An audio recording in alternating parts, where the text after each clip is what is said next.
ইসলামী সংগঠন হলো রূপগঞ্জ উপজেলা স্বেচ্ছাসেবক দল। সুতরাং আজকে সবাইকে নিয়ে বসতে হবে।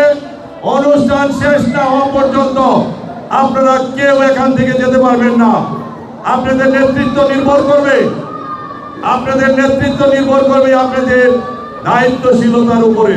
কে বড় মিছিল নিয়ে আসছেন, কে ছোট মিছিল নিয়ে আসছেন, কে মিছিল নিয়ে আসেন নাই, তার উপর নির্ভর করে কিন্তু নেতৃত্ব হবে না। নেতৃত্ব হবে দলের প্রতি আনুগত্য, দলের প্রতি সম্মান। যিনি দেখাবেন বিগত দিনে যারা দলের প্রতি আনুগত্য এবং ত্যাগ স্বীকার করে মামলা হামলায় নির্যাতিত হয়ে বিএনপি ছেড়ে চলে যান নাই,